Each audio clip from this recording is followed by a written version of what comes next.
Hi everyone. We have the post-lunch torpor kind of a slot, but the topic here is very, very interesting, right? So no excuse for people to fall comatose. If they say that culture is the soul of a people, and it does, it reaches across primordial divides.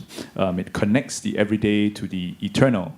So in my day job, I look after community relations in my ministry, and what binds communities together are cultures, right? Within a community, across communities. And it is also why communities grow and stay alive. Audience development is key. If there is no audience, what is this culture that we speak of? So we have a panel of very experienced people today, very interesting and diverse backgrounds. We have a former scientist, we have someone formerly in the foreign service, we have people who have really spent many years looking at strategies to connect to audiences, and we will learn a lot, I'm very sure, from the session today. The first speaker today is Suenne. She is the Director of Audience Development and Engagement at the National Gallery, Singapore.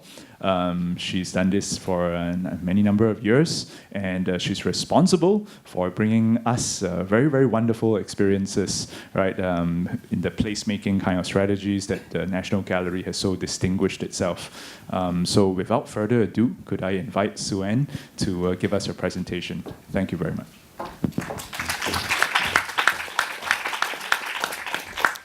Hi, good afternoon to all of you, distinguished guests, and my thanks to the organizers for inviting me to share. I'm also looking forward to learn, and I've learned a lot from the sessions this morning.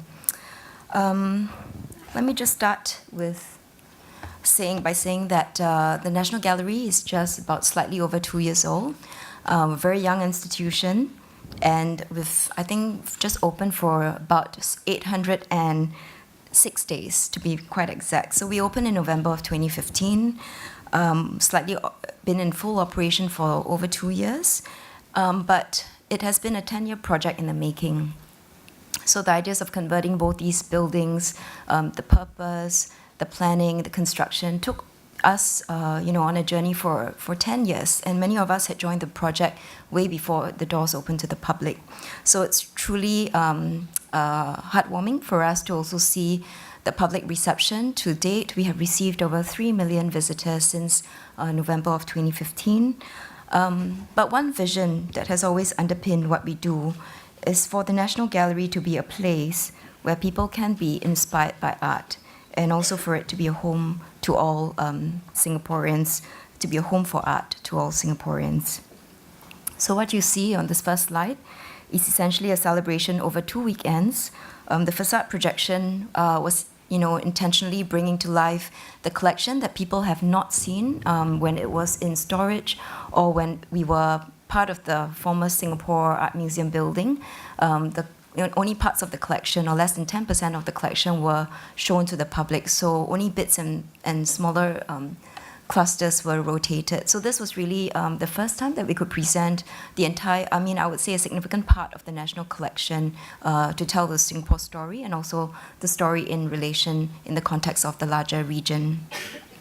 And incidentally, speaking of collaborations, we had a carnival and a festival outdoors to celebrate the opening, which was launched by the president then, Tony Tan. At the facade projection was actually a collaboration with a French artist, Malraux. So that was also part of our ongoing collaborations with artists from many different countries beyond Singapore. So I'm very happy that, and I think it's very timely for us to consider this topic of audience engagement. I think it's a question that all of us will find different, have different ways and solutions, but most importantly, it's the context in which we operate in. So admittedly, museums have entered into a time of change. They're asked not only to justify their funding, but also to redefine their role in society. And museums are increasingly expected to perform a social function and to diversify its audience base, to be inclusive as well as to be relevant.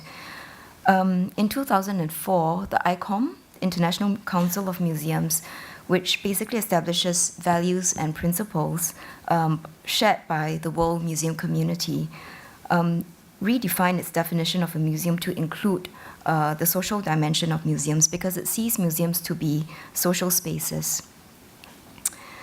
And public programs for the National Gallery is a vital part of the museum's engagement with audiences.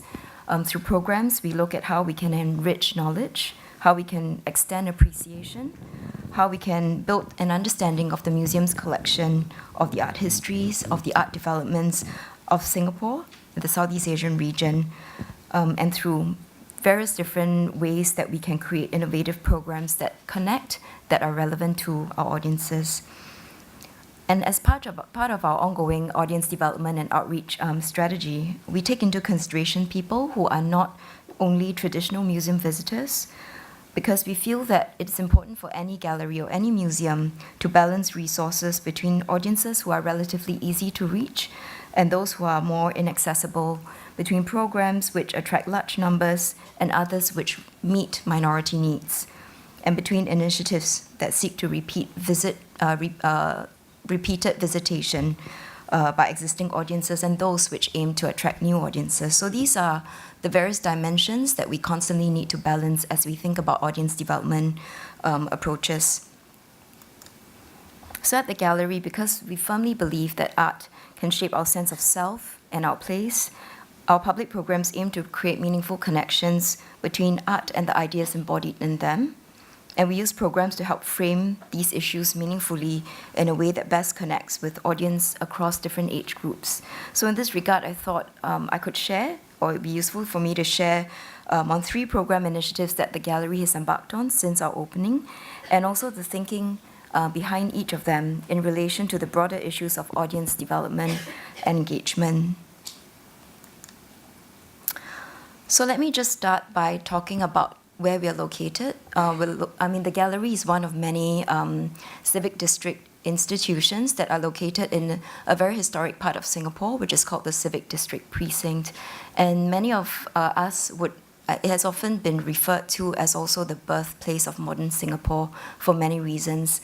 Architecturally, it is also very interesting because many of these buildings have been in existence for hundreds of years, used to be former government buildings in our colonial times, and now, over the last 10 years, been transformed to house some of the most important institutions for the nation. And collectively, if you look at the range of cultural institutions that I cited here, they span across all the different art forms. So we have the Esplanade and the Victoria Theatre and Concert Hall that looks at performing arts. There's ACM, the Asian Civilizations Museum, that looks at Asian cultures through objects. Of course, Arts House, which looks at literary arts, and the National Gallery being the newest neighbor in this whole chain of cultural offerings. So one of the things that we thought would be interesting is really focus on the transformation of the civic district over the last 10 years. It has, in the past, been a place where people collectively come and gathered when there were very important national events or moments, significant moments in our history. And over the years, and with its transformation now into an arts and cultural precinct, we wanted to bring people back again to this area to look at the different layers of histories, of stories, particularly from the perspective of art and what it can tell. So maybe let me just start with a short video clip of the experience that you might have seen if you were at the Light to Night Festival this year. And then I'll talk a little bit more about some of the key offerings and the intentions behind that. So can we play the video, please?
Okay, so that was a very quick preview of the Light Tonight Festival and what impressions people would have encountered as they came to the festival. It started with what we wanted to do indoors. We wanted to look at working with artists who linked or who considered the past and the present through all the different inspirations they took from traditions, from folklore, the different stories, personal memory that they could tell. So within the buildings for the National Gallery, we commissioned 5 indoor artworks, which you'll see around you today. That we've still kept them. And on the outdoor, as the content of the institution went beyond the institutional walls, we wanted to also look at how public art could transform one's experience of the larger civic district, and how we would relate to the space around it. So we adopted a number of unconventional sites. You can see some of which are captured here. It was also an opportunity for many of our Singapore artists to look at different spaces in the civic district that could give rise to inspiration for new forms of creation. So I talked about the indoor commissions, and what you can see here would be stories that related to the personal memories of artists, because we realized that as a social space, what was that a museum visit would encompass a range of emotions that audiences are looking for. As a social space, museums need to offer and enable creation, social interaction, as well as contemplation. And how does one encapsulate all these different sorts of experience, through encounters with art? So I wanted to maybe just end my presentation. I do have a few more slides, but I will probably just stop at Light Tonight because of the time constraint. But I really just wanted to say that in thinking about collections and the way they're being presented to audiences, the object is always going to be the core of it, but it's also the quality of the interaction that we allow for audiences. More importantly, what kind of meaning can they connect or develop? What kind of meaningful encounters can they forge through different platforms, different programs, as we bridge those forms of storytelling that allows people to relate back to the works that are on display, and also to understand and be inspired by the way artists see the world. And that's what we try to do in terms of audience development in the context of museums, where storytelling remains to be quite key.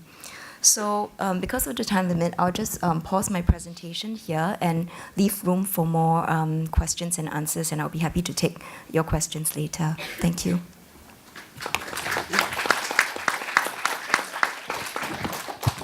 Thank you, Suenne. I think all those who saw Light Tonight, I think, would have been extremely impressed by the experience, by the sense of wonderment.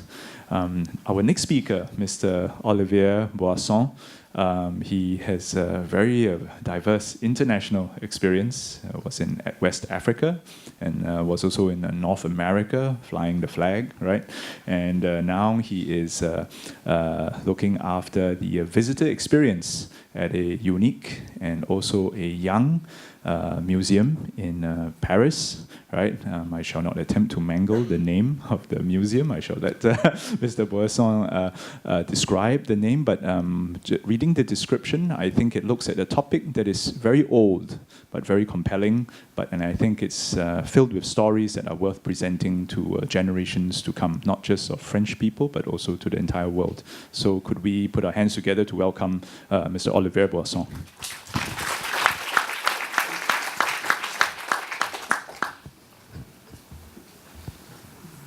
Thank you very much, and I'd like also to thank the organizers of this wonderful event for the occasion. I was going to tell you a few words about Musée du Quai Branly, a very unusual museum, opened in 2006, receives between 1.5 million and 1.2 million visitors a year.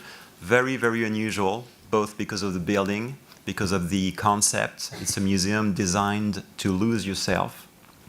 And also very unusual because of the contents. It's a museum that focuses on all things non-Western, non-European, non-French, and non-Parisians.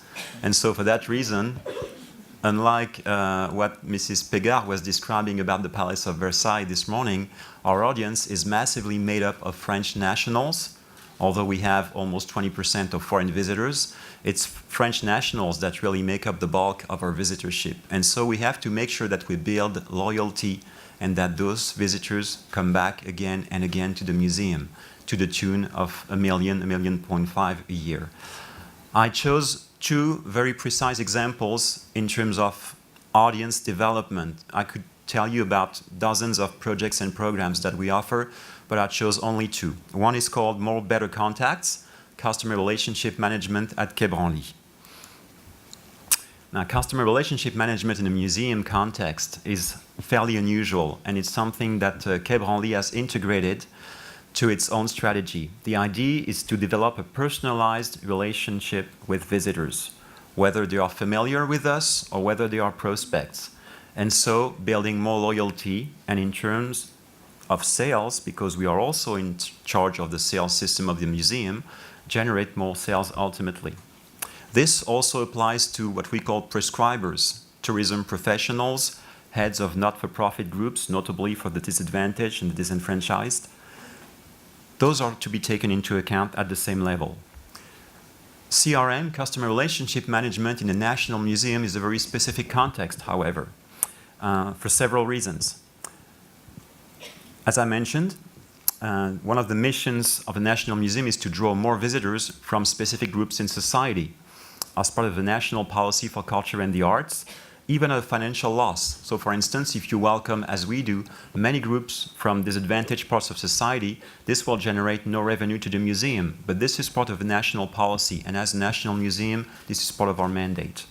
Another challenge, if you use CRM in a national museum, is that the face value of the basic product of the museum, the ticket, is relatively low, and revisits maybe a few per year, but you don't go to the museum every week.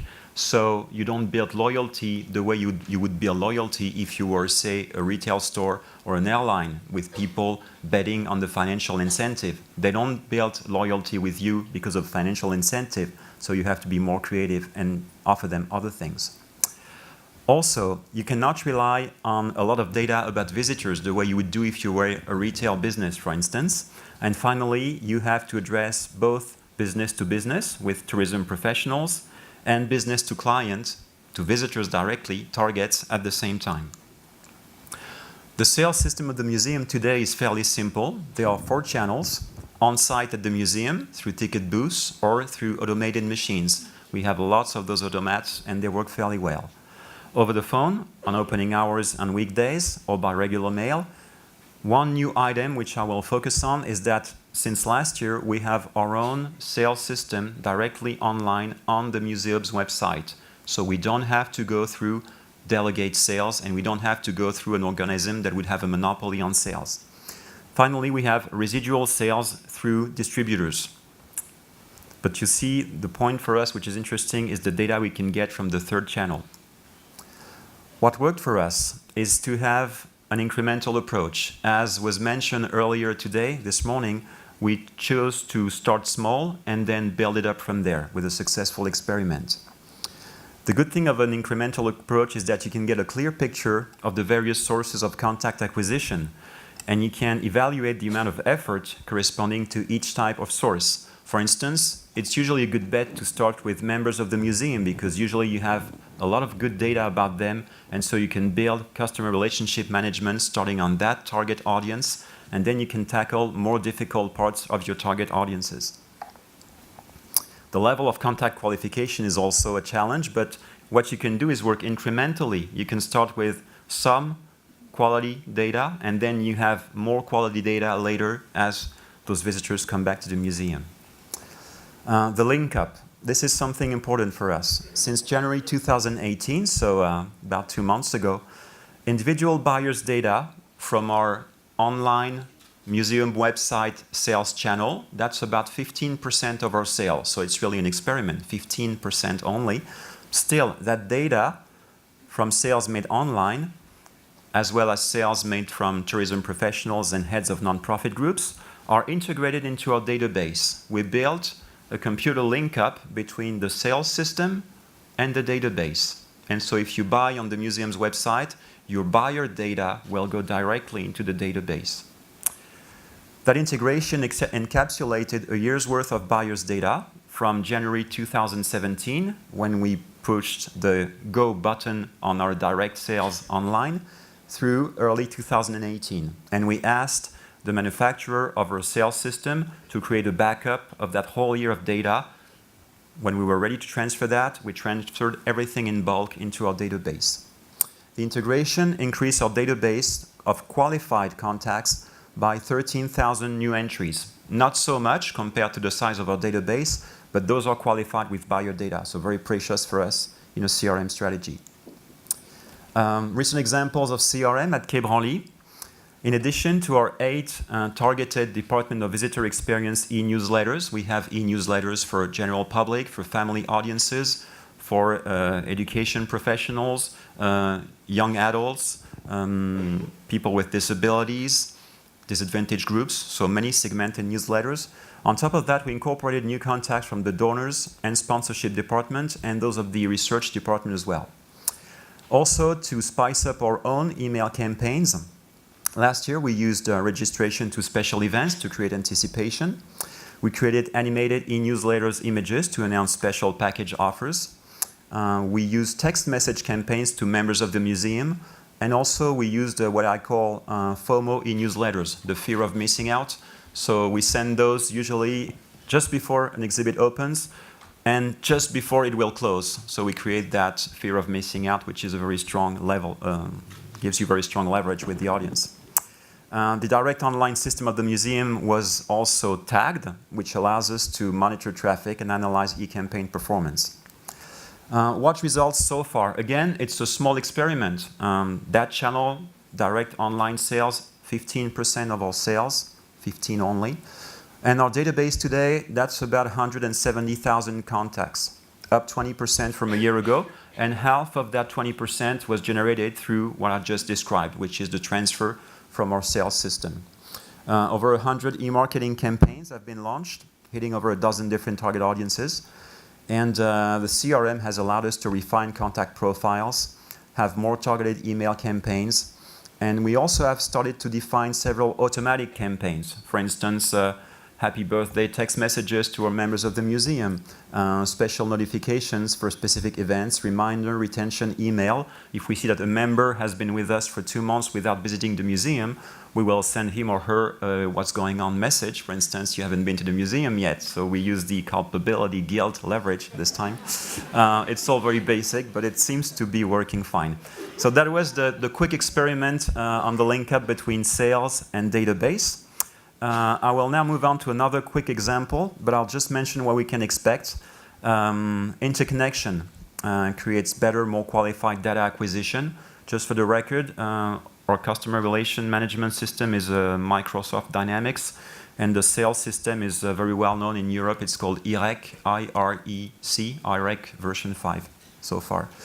The goal for this year is to put together a more comprehensive CRM strategy for buyers contact. And as I mentioned, better contact acquisition and better retention. I'm just summing it up very shortly. And I'm jumping to the second example, introducing the family to the museum, of course.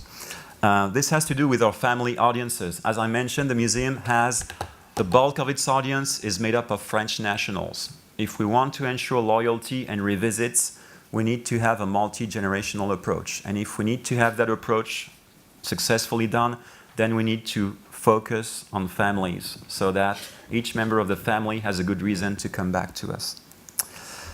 Family programs and activities at Quai Branly, this is in very strong supply at the museum. Among the 35 people who make up the Department of Visitors Experience, almost 10 of them build up scenarios for tools for specific visits, for specific documents and programs that create an incentive to visit exhibits in the museum. For families, we have about 40 formats or contents geared towards children aged 0 to 12. Under one marquee, The Adventurers, and family activities and programs draw around 20,000 visitors a year, but we think it's a tad more. This is just a screen capture of the English version of the website, giving you the main entry points into the family offerings, preparing for the visit, experience activities with families, and freely exploring the museum, because children can also have access to certain offerings that allow them to explore the museum without their parents. Some mainstays of this offering, of those 40 programs: My Little Exploration Guide, ages 7-12, available in 9 languages, 4 audio guide programs designed especially for families, among the other programs we have, games booklets that we put together for certain temporary exhibits, little adventurous passports. If you're a kid and you take that passport, after 3 visits, you get a little gift from the museum, a very strong incentive of another kind. Les Experts quai Branly, that's an interesting iPad game with an ethnologist, and it's also fully accessible because it's in sign language as well. But it's being used by everyone. We have a very inclusive accessibility policy that I could elaborate on later if we have more time today or tomorrow. And also to the museum, a once-a-year free event. Another leverage, another type of leverage, primary and elementary school children who have visited the museum with their class during the school year can invite up to 4 family members. And the invitation are given to the child by the school teacher, so the child has the power to invite 4 adults, a very strong leverage. Never underestimate the persuasion power of a child with invitations. Some examples: Mon Petit Guide d'Exploration, My Little Exploration Guide, the Adventurous Passport, and quick pictures in the Americas section and in the Asia section of the museum of workshop with kids. I should also mention, this is the little girl who's using one of the family programs in front of the Americas section. That's the La Diablada, South American costume. And also a little archaeologist. We have a small archaeology setup in one of the rooms where children can learn the basics of how archaeology works and the methodology behind it.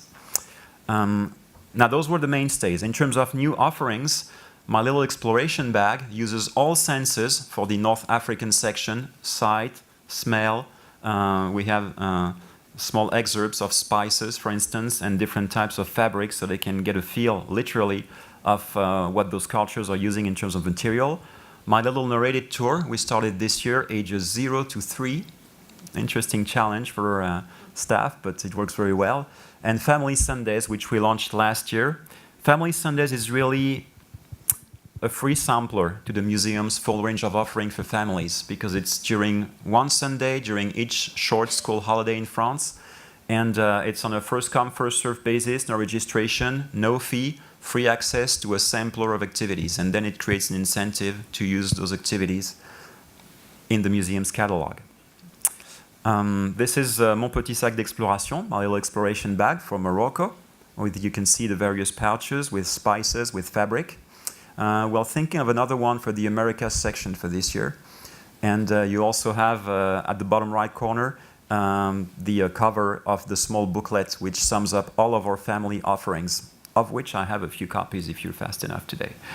Now, what we did last year was a joint targeted family campaign. We built it jointly between Department of Visitors Experience and the Department of Communication. The goal was to drum up interest for the adventurous range of family programs and activities, and the plan spanned from spring through winter of 2017. In the spring-summer, we created a special double page in our season brochure, which is now available. New editing on the website, and we revamped the adventurous brochure as well. In the autumn-winter, the Department of Communication purchased a 4-page supplement in the October-November issue of Paris Môme. That's Paris Munchkins, the leading publication for families in the Paris area. They did the press releases about our family programs. And what is a little more original, at least for us in France, is that they identified influencers and bloggers, not just journalists. And they invited all 3 types, influencers, bloggers, and journalists, to experiment the family activities in real-life conditions during the short school holidays of the autumn and fall. Autumn, fall, I don't know if you use British or American here. And they came with children, their own children, children of friends, to experiment those activities in real time. We also obviously dropped off brochures all around Paris. But those 24 journalists, bloggers, influencers were really the core of the event. We also had a press release around Christmas to re-promote family activities for the end-of-year holiday season notably the charitable Another Christmas event, in which we collect toys along with the UN agency, and we send them to a different country each year, right after Christmas. The results, for the Department of Communication, about 90 online or print media publication, including several strong media in Paris and in France, and also some very strong presence on websites such as l.fr, for instance, and a strong visibility on major family and kids blog. The results for the Department of Visitors Experience, we had about 80% of family activities at full capacity during the October-November school holidays. To give you an idea, in 2016 we had less than 40% at full capacity, and all the while we offered more activities in 2017 than in 2016. So not only did we more than double capacity, we also doubled capacity on a larger number of activities. We also had a 30% increase in subscribers to the family newsletters, so that goes back to what I was just saying about contact qualification. We have better contacts with families now, and our e-newsletters have gained traction. And also a positive effect on attendance at subsequent events dedicated to families, such as the Family Sunday formats of December and of last February, where we had very good attendance. So this was a really interesting collaboration between two departments of the museum. Again, this might seem a little harsh. We're really focusing on numbers, attendance, impact in the media, for instance. But don't forget that all of this can only be built if the quality of the museum's collection, of the museum's exhibits, the rigor and the discipline of objects and works of art selection and presentation to the audience is here. Once you have that, you can build on top of it to attract more audience and to develop your audience segment by segment. But you really have to have the basic bulk of the collection and the quality of presentation.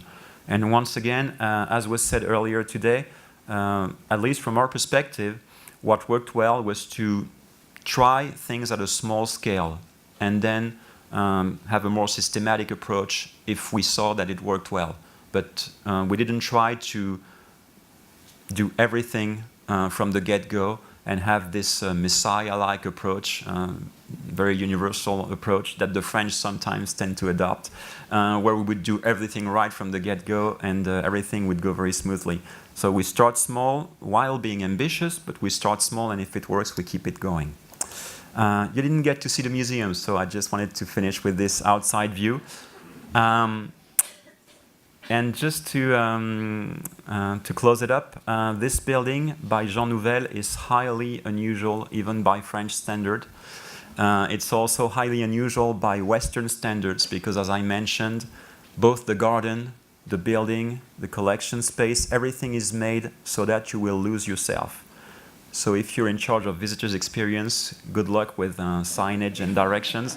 But it's what it's made for. And it's a much better approach because in France, I don't know about Singapore, but because the academic strain is so prevalent in the culture, people will say, oh, it's okay, I know, I don't want to ask questions, but they go out of the museum not knowing much more. Here, they lose themselves, so they have no choice but to become immersed in the experience and to let go of their rational approach. You will not see anything at an angle. Everything is curved and everything sneaks and swoops around. So it's a very interesting experience to lose those oaths or Cartesian French in a museum like this one. Anyway, thank you for your attention. Thank you, Mr. Boisson. You overran significantly, but I'll let you go because it was so compelling. And although I'm not a child, I think I still want to go and check out some of those very interesting workshops that are going on in the museum. So next up is Miss Agathe Grandval. She is with, now let me attempt this, the RMN du Grandval. Something like that, right? Okay. She is a former scientist, former ecologist, right? So you have a very interesting lens and experience, but you're also you're head of audience development, right, at the museum, and I think you have much to share. And the first two speakers spoke a lot about programs. Your title is very interesting, Evaluation as a Tool for Innovation. So I think we'll be all ears to hear. Thank you.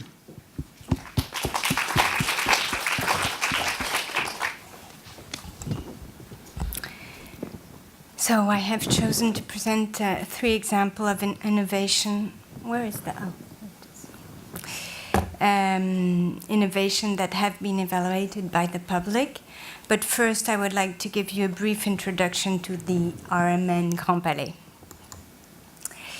The Grand Palais is a monument located in the center of Paris. It houses temporary exhibition, but it is not a museum in the sense there is no permanent collection. The RMN Grand Palais provides full exhibition production services, and it works with relationship, partnership with the other national museum in Paris and in France. For the Grand Palais, so we do exhibition for the Grand Palais, but also for other museums in France and abroad. The organization produces approximately 20 exhibitions a year on a variety of topics: archaeology, fine arts, photography, and contemporary art. For example, we organized an exhibition on artificial intelligence, artists and robots in Kazakhstan in 2017, an exhibition on Monet for the Heritage Museum in Hong Kong in 2016, and an exhibition in Beijing in 2015, which was named 10 Masterpieces of Western Painting. The first topic I want to talk to you about is the Eternal Sites exhibition. It featured 4 very well-known archaeological sites of the Near and Middle East, some of which have now been destroyed or are inaccessible because of various wars. The subject was very topical because as the exhibition opened, one of the sites at Palmyra had just been taken over by the Islamic State group. The form of the exhibition was innovative, at least for France, because it presented very little archaeological material, but rather a reconstruction of the sites using 3D imagery and augmented reality. The film of the archaeological sites were projected on the 4 walls, as you can see on the photo, on the 4 walls of the room, creating the impression of immersion. And there was no text or voiceover over the film, but some beautiful music. So what did the public think of it? There were 60,000 visitors in 20 days, or 3,000 visitors per day. And I should add that there was free entry to this exhibition. The average satisfaction rating was good, 8.3 out of 10. And what visitors appreciated the most were the images, the film projected around the room, and the augmented reality system showing the Palmyra Arch rebuilt. An important result was that the visitors accepted that there were very few archaeological artifacts and a lot of digital images. And this was not obvious at the beginning.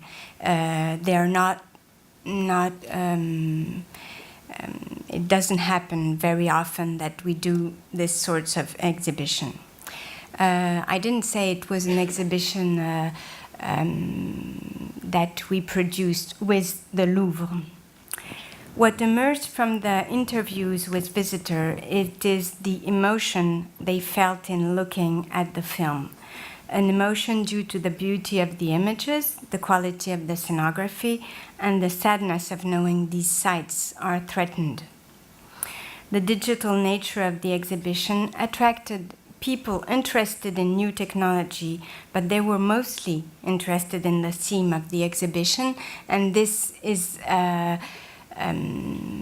result we often find in our survey, is that the digital aspect of the exhibition doesn't make like geek visitors don't come for that. They mainly come for the subject, the theme of the exhibition, and they have to be interested in the theme of the exhibition to come. It doesn't, the digital aspect is not enough as a motivation. So the next example is the smart glasses. We used smart glasses. It was Google glasses that we tested on two or three exhibitions. I mean, one was tested not with the visitors, but with some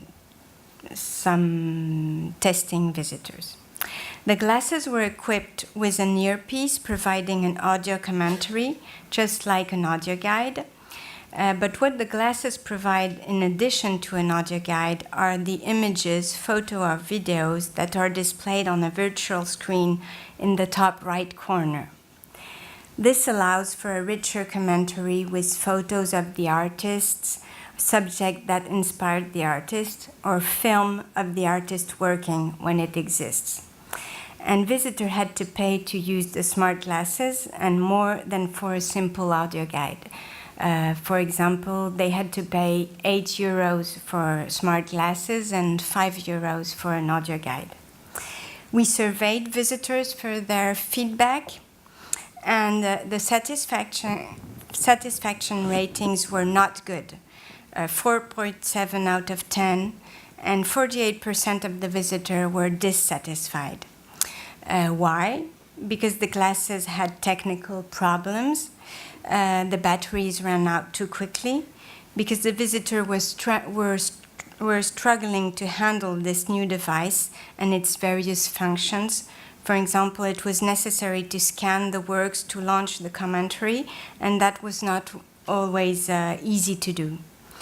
But also because the screen was perceived as an obstacle in looking at the works, like a sort of filter between the visitor and the works.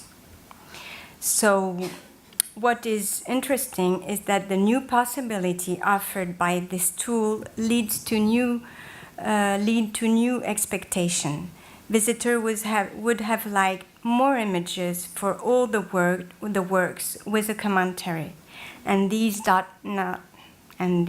does not necessarily exist.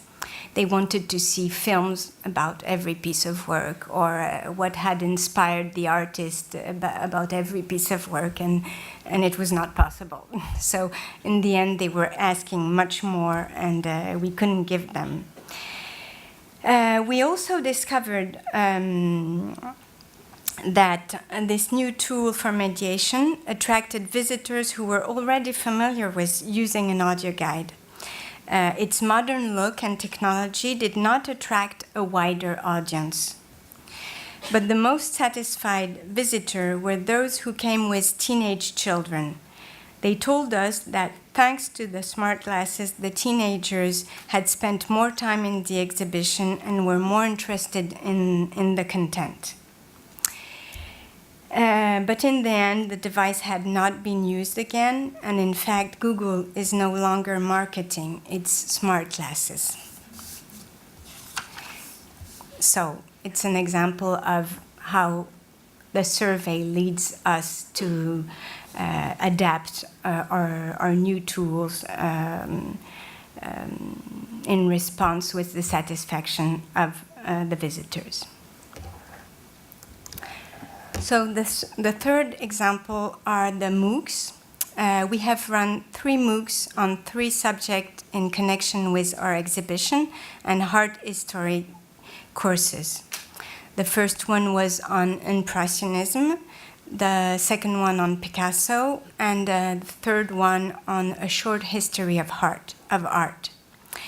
The MOOCs consist of online videos, quizzes, tests, a discussion forum, a Twitter account, and participation in artistic activities. The MOOCs have been successful. From 15,000 to 23,000 people took part in them, and the satisfaction rating were very high, 8.7 out of 10 for the average recommendation rating, and 9.2 out of 10 as a satisfaction rating for the videos of the MOOC. The MOOCs have allowed us to reach a more distant audience, since 52% of the participants lived outside of the Paris region, whereas this demographic only represents 28% of those visiting our exhibition in the Grand Palais. The educational level of participant, however, is just as high as at the Grand Palais. And another result I think is pretty interesting is that the MOOCs have encouraged the people who followed the online course to visit the exhibitions and attend conferences at the Grand Palais. One of the results is 47% to 53% were very keen, said they would like, after going through the MOOC, they wanted to come and see the exhibition in the Grand Palais. But then we don't know if they came because we don't have these data, but yeah, we always need more data. But it's interesting that this type of tool can lead the visitors inside the museum. Thank you for your attention. Thank you very much, Agathe.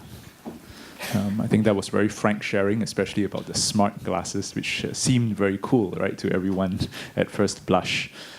For our last speaker, last but certainly not least, Miss Charlotte Norris. Charlotte is the managing director of a Singapore institution, the Singapore Repertory Theatre, right, where many of us, I believe, Singaporeans have spent a very enjoyable evening or afternoon at plays. And it's very different from what the other speakers have spoken about, which is about museums. Hers is about performing arts. But the idea, the outcome is the same. You move the spirit, right, of the audiences that actually go. So we all want to listen to what you have to say. So everyone put a hand together to welcome Charlotte. Thank you. Thank you so much. So when people ask me what keeps me awake at night, Netflix is definitely one of the things I'm thinking about. Sometimes I'm awake because I'm watching Netflix because it's very, very good content and it's a good way to spend a couple of hours. But I'm also thinking a lot about how do we stay relevant and how do we survive the technology, the insane amount of streaming services that we have today. So I'm not just talking, I guess, about the theatre, but performing arts in general. SRT, thank you for the very nice introduction. We are celebrating our 25th anniversary this year. We've served more than 1 million people and launched a lot of careers. We spend a lot of resources on ensuring that we engage with young people on and off stage and that we groom the next generation of theatre practitioners. We present theatre. We presented Ian McGillen. We presented the Bridge project in partnership with the Esmeralda. And we create employment to about 300 people a year. So we're a relatively big player in a small market. And I think what we can all agree that Singapore has become insanely sexy, happening, and very, very content rich. I have lived in Singapore for 18 years now, and I think the first year I came there was 1 or 2 concerts. There were a few plays. There wasn't that much, and now it's almost like there's too much. I mean, this weekend I think we had 3 concerts in 3 parks. We had various arts activities, and we are just privileged to be here right now. And of course, how do we then also compete not only with all the other events that are happening in Singapore, but also the digital content from Netflix to online streaming. I think I've read somewhere that Singapore has one of the highest consumptions of cinema tickets. We go to the cinema a lot. And we also love our video streaming. I think it's about 2.5 hours a day outside working hours where we're looking at a screen to enjoy free content. So how do we sell tickets? So we're changing the language about what we do because there's so many things that you can do with your time. And when people ask me who my competitors are at SIT, I'm like, well, it really is anything that you can choose to use your time on tonight. I think we might have 30,000, 40,000 regular theatre goers in Singapore. Maybe it's grown from that, but it's not a lot of people, and we are all competing for that time. We have insanely wonderful restaurants, a lot of ideas, and a lot of things that you can do. So really, we are also trying to change the language around. It's not particularly that show, that show. It's a place where time stands still and where you actually turn off your phone, where you turn off your digital advice and you're present. Because I think that's what I'm fearing for the next generation, that we can't. So that's why we invest a lot in starting them young. So I'll talk about two things that we are quite consciously investing in. Audience development for young people, and how we play to the strength. We are not Netflix. I can never to compete with Netflix, but let's then do everything that Netflix can't do. So start them young. We work with children's performances approaching children as young as 2 years old. It's using our venue, so it's really a good way of using our venue multiple times during the day, because we then have children's shows during the daytime where we have all the mothers, and now we also produce in Mandarin, so we also see 3 generations come in, and that's another audience development strategy for us. And we make sure that the content is relevant for the young people. We make sure that the adults also enjoy it. So the way that we have done it is very much approaching classic theaters or classic stories. So we are doing a lot of books and classic stories. You can see pictures here from Cat in the Hat or Fantastic Mr. Fox or Charlotte's Web. But we try and make them 1 hour. We try and make them very accessible.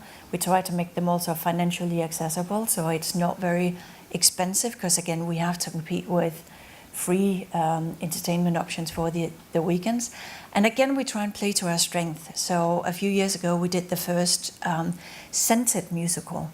So really, you came into the auditorium, and it was for Red Riding Hood that you see in the left corner.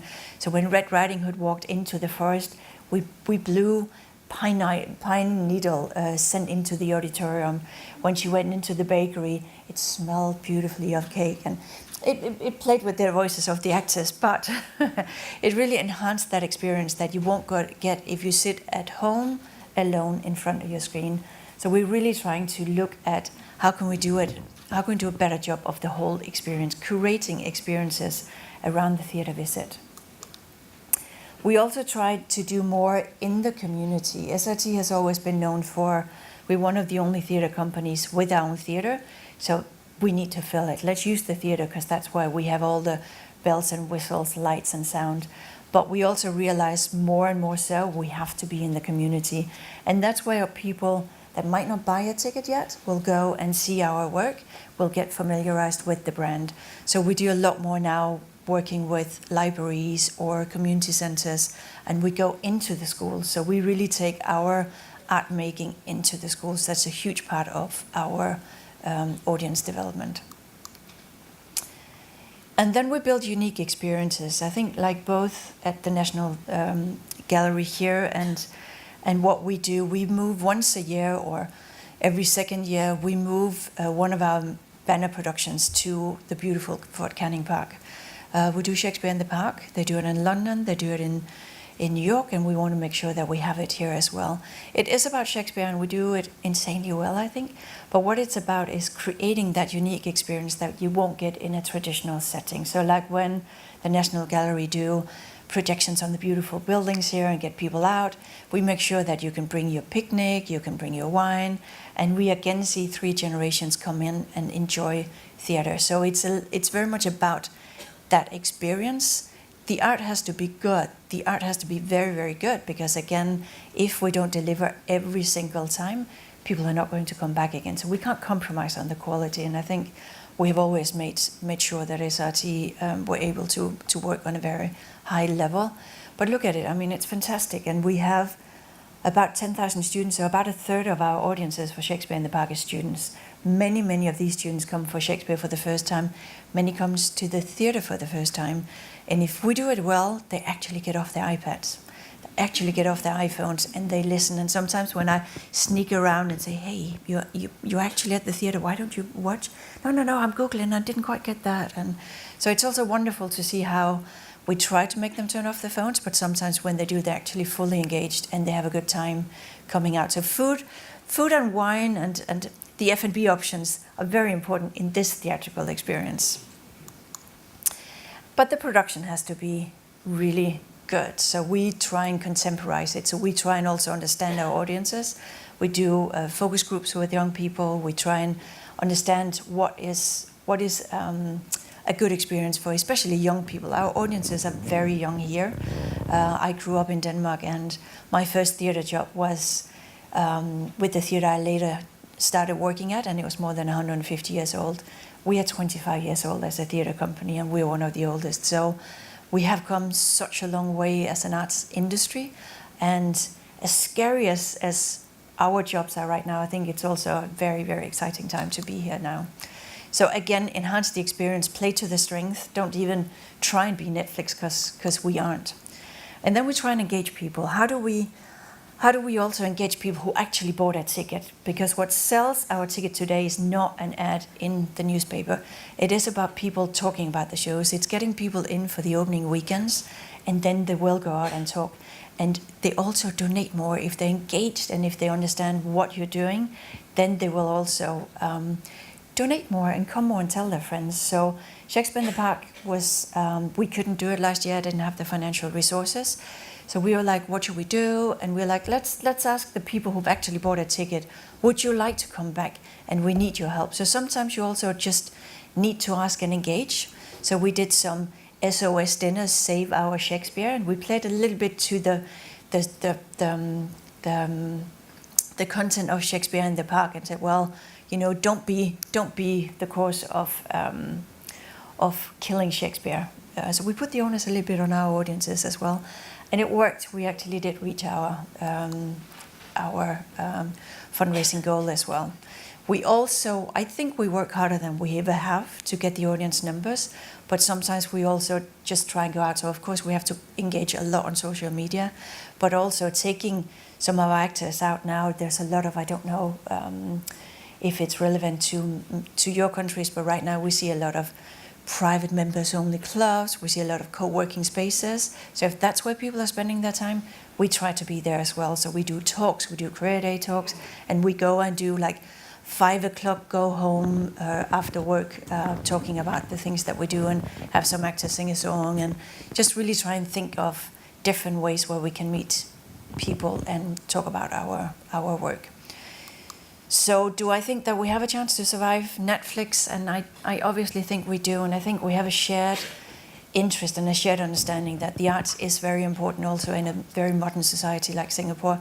We have a chance to build communities via the arts, and I think what we can do better is also collaborate across the different sectors in the industry. So we had a wonderful collaboration with National Gallery. Since we're here, I want to just mention that, where we took Yasmina Risa's art to the gallery, and that way I think we approached the museum audiences by having a play in a museum, and I think the museum also had new audiences come to the museum because they came to see a play. So I think the creativity that we're seeing now around audience engagement is interesting, and I think we will survive Netflix, and hopefully we will grow the audiences and use technology, as we saw some really interesting examples of here. So if you can't beat them, then join them, and I'm sure we will. Thank you.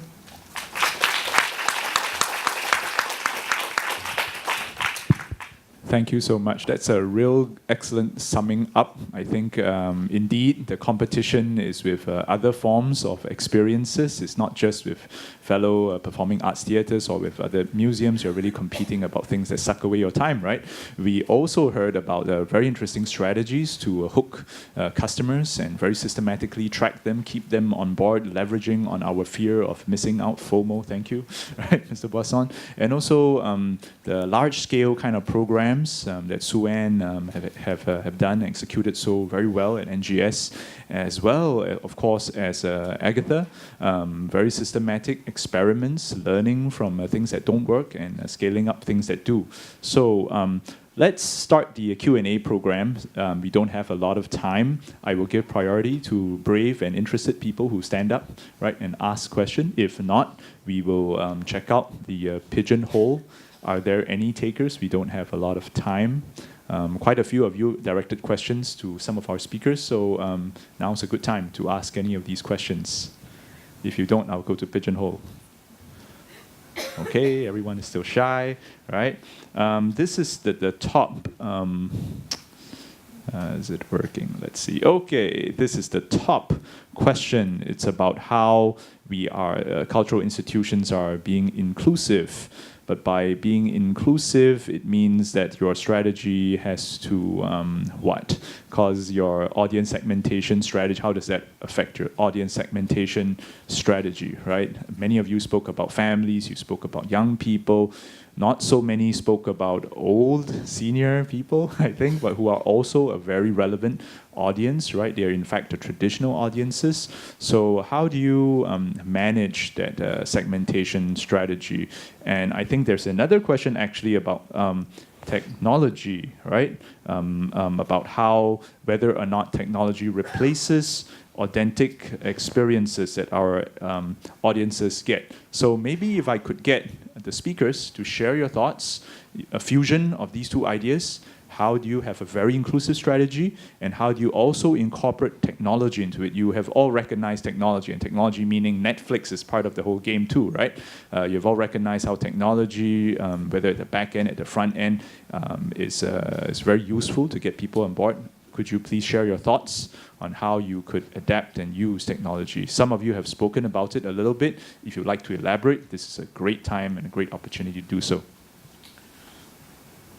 Anyone can go first. All right, Suenne. I'll take the first question, which is about inclusivity.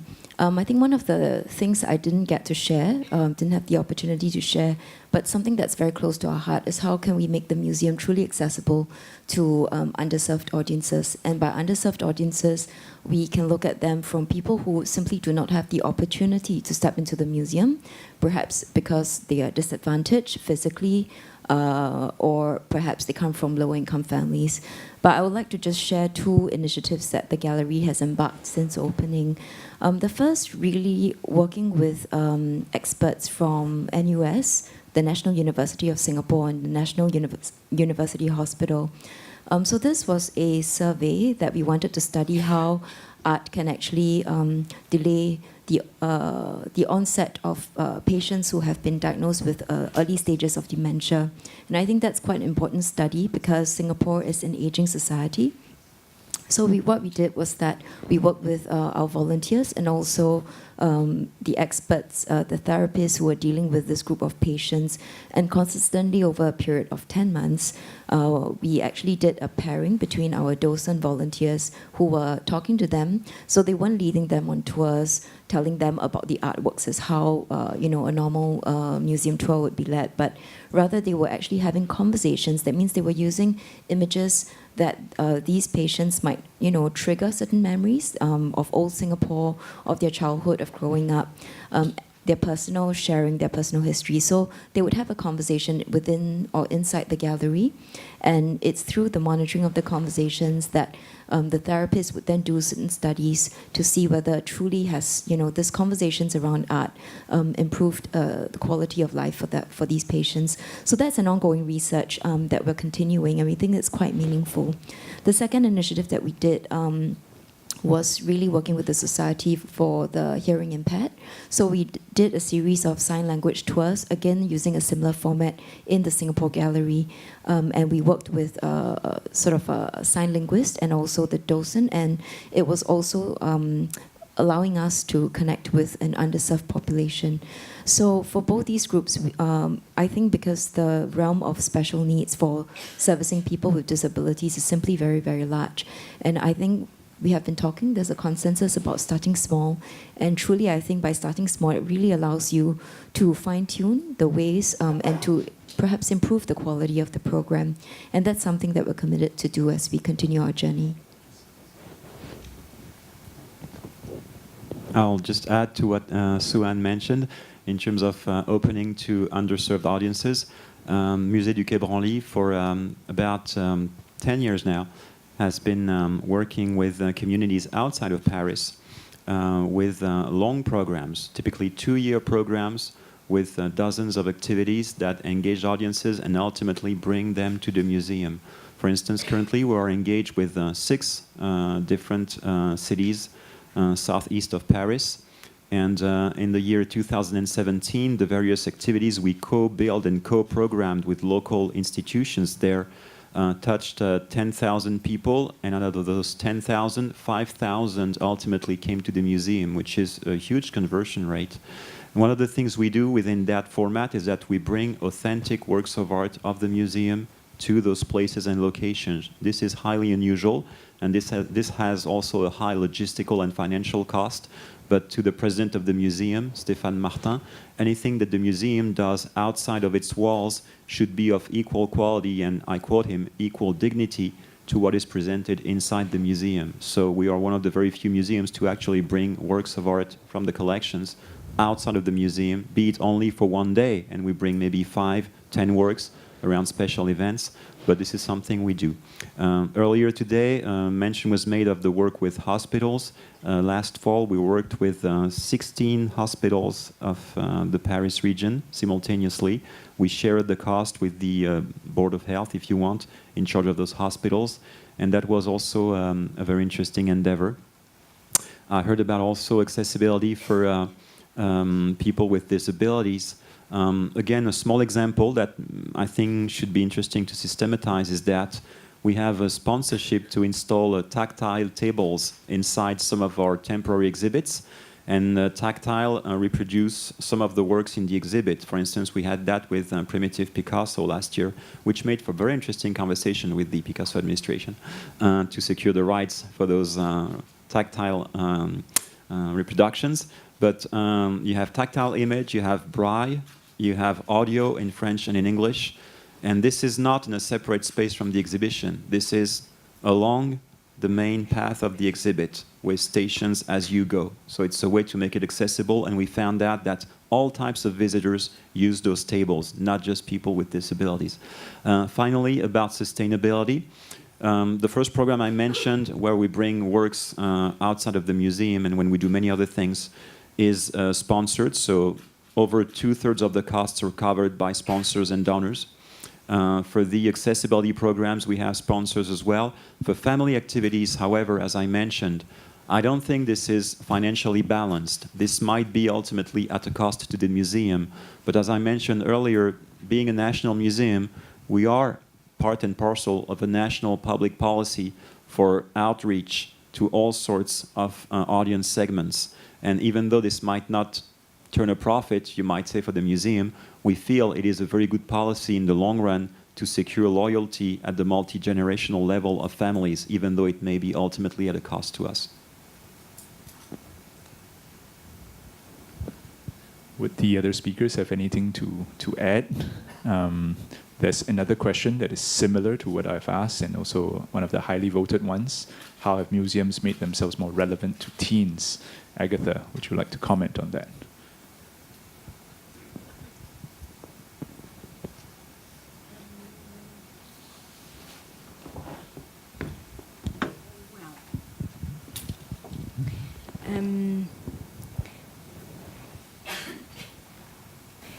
It depends, as I said, it depends on the exhibitions. We have some exhibition on some subjects that bring more young adults, much more than other ones.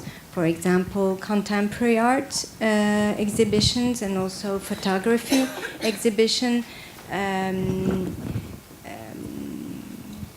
needs more young adults. On the contrary, fine art, very classical fine art exhibition, we will have an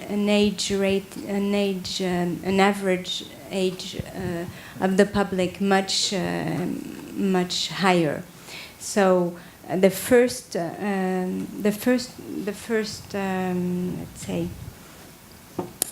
criteria, the most important is what the exhibition is talking about, what is presented, and it has lots of consequences on the type of public who comes. But then for the children, for the teens, it's the Grandval. Well, every museum do some special offer for the teenager, and it's not the most easy public to bring to the museum. Usually, it's very well. We do all kind of actions so that the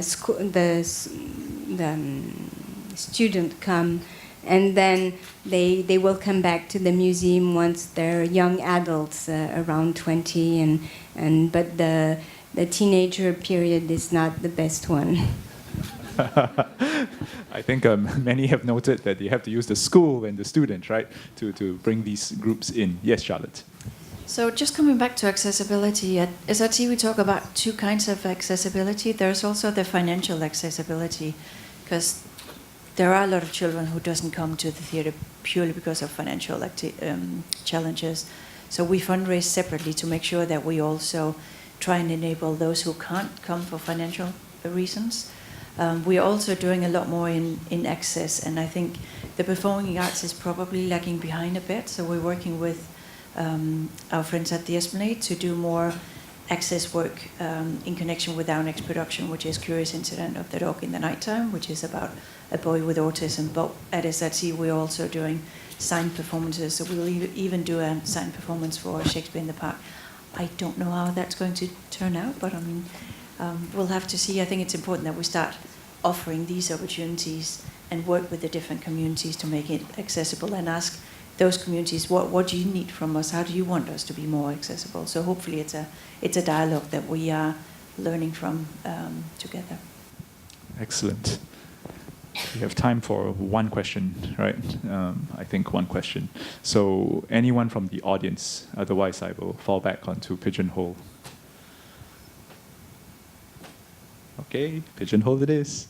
This is quite a general question, and I think this is a good summing up question.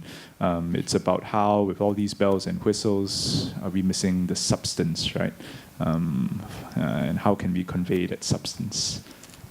Any of my esteemed panelists can answer this. Share your thoughts.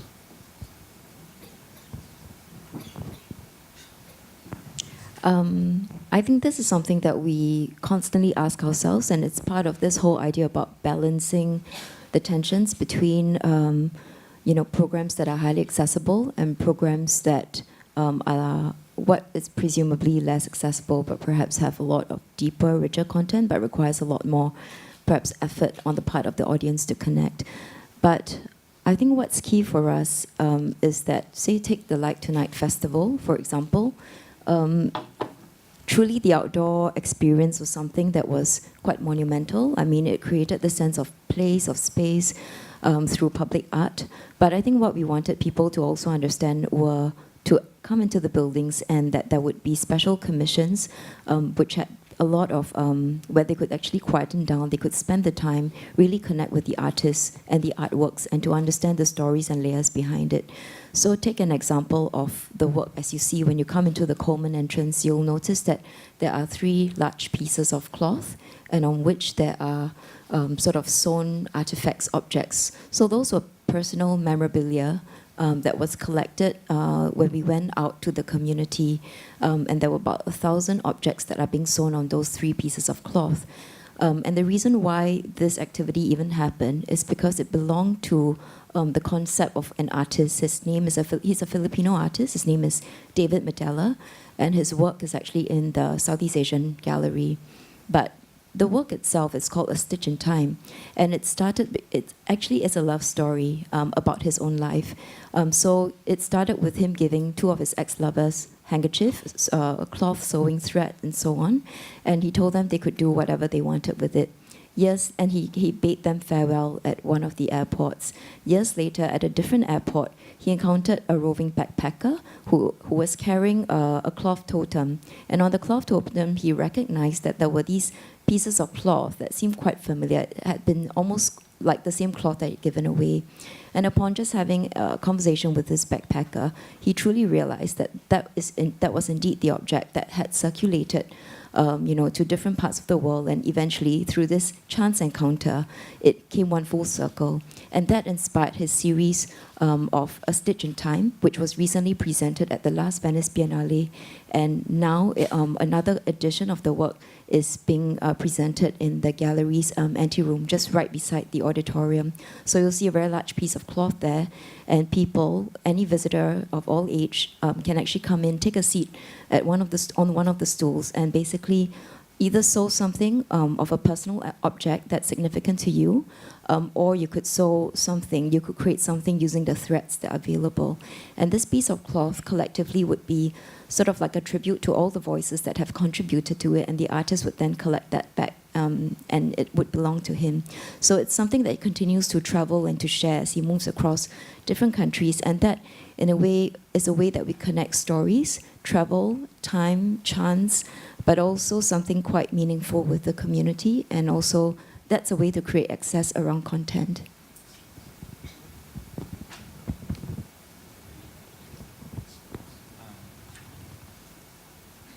To go back to the question, how can we educate and ensure a truly enriching experience and cultural education? I think it's a mix between the institution and the ambient public policies, meaning that in the case of a museum like Quai Branly, for instance, there's a lot we can do to help connect the audience with the exhibits and the collection. And whenever we create, for instance, special events, 7 p.m. through midnight, 3 times a year for young audiences who are notoriously hard to catch, we link that up very closely with certain exhibits to make sure that it's attractive for this audience segment. But it's always closely linked to the exhibit. It's not something that is just to bring in audience. However, in terms of cultural education, I think it's a mixed responsibility. There's only so much the institution can do. It has to be in an environment, in a habitat, you could say, where education authorities also promote education to the arts.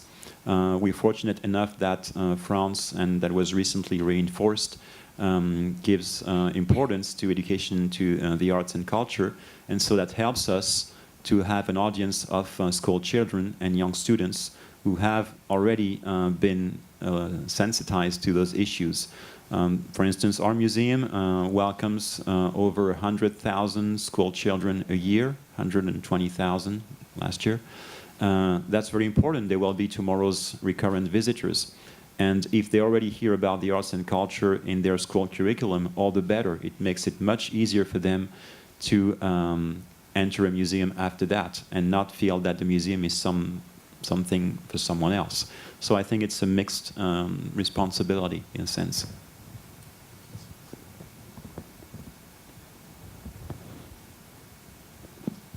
Any other comments? Okay, last call for any questions.